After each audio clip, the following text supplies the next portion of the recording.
So having just stretched out the radiohumeral joint, it's time to take advantage of that by getting the radius twisting a little bit more. So this is a really useful exercise for people like me with stiff wrists or carpal tunnel symptoms. So carpal tunnel is where you get pain down the inside of the forearm, numbness in the hand, that sort of thing. But this is because it stretches between the radius and the ulna, the two bones of the forearms. We've got the radius here and the ulna here. So in this position, which they call the anatomical position, the bones are parallel.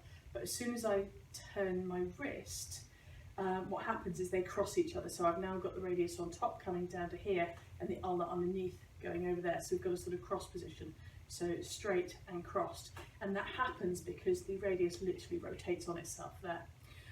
So what we're going to try and do with this exercise, the forearm twist, is to stretch out the joint between the radius and the ulna at the top and also at the bottom. You've got a superior radial ulnar joint and an inferior radial ulnar joint, and these will both be stretched with this exercise. You will also see how ridiculously stiff I am in this position because I've got a horrendous elbow problem going on at the moment, forearm problem, so mine is much stiffer than yours should be, and I'm currently getting treatment for this. Anyway, here we go. So I just want you to sit nice and comfortably in a chair, take your arms out and put them back to back. So your hands want to be back to back to each other, right hand on top to start with. And then you're going to twist your hands so that your fingers interlock. So we're starting off with this twisted position, right hand on top. And then you are going to turn your hands underneath. The elbows are going to come wide and you're going to come over the top. Now that is as far as I can get before I feel like my wrists are about to break.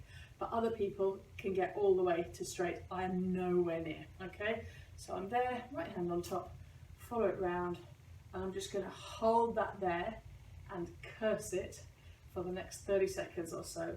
And while I do that, I'm gonna try and breathe into it. I'm gonna try and feel that stretch in my forearm joints at the top and my wrist joint at the bottom, and I'm just gonna try and stretch into there, lean into it. Really feel that trying to kill my right arm. So just go as far as you can. We're not trying to actually kill you. So I'm going to, I know, about 3 out of 10 pain here. It's not comfortable, but I know I can cope with it. Good. So I've been there about 30 seconds. So I'm going to unwind, come back out. Oh, shake my hands off, which is lovely. And then I'm going to go the other way. So this time I'm going to have my left hand on top, cross my hands, interlink my fingers. And this time, oh my goodness, turns out my left hand's even stiffer than my right one, but I'm right dominant, so I don't notice the left one so much.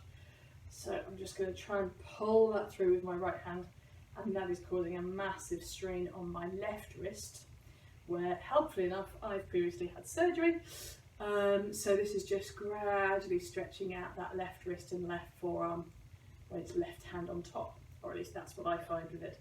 So for me, it stretches out the hand that was, when we were there, was on top. So for me, left hand on top there, left wrist getting stretched here, right hand on top there, right wrist getting really stretched there.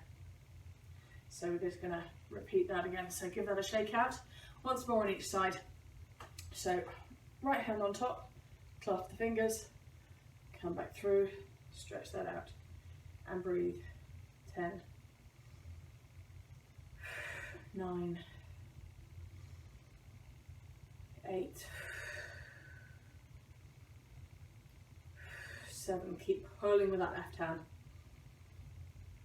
6, 5, 4, 3, 2, and 1, and untwist, shake out. Oh my god. Basically just watching me torturing myself. Okay, so one more with the hands the other way up. So left hand on top, turn the hands over, clasp the fingers, come through, and so this time I'm really pulling through my left wrist. 10, 9, 8, 7,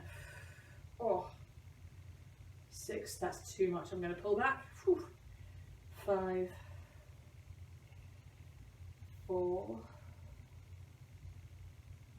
3, 2, and 1, and I'm going to untwist slowly because joints don't particularly like being stretched. They like it afterwards, but not at the time. And then shake my hands and wrists out and try and get some life back into them. So there we go. That is the forearm twist, which is really good eventually for stretching out the space between your radius and your ulna.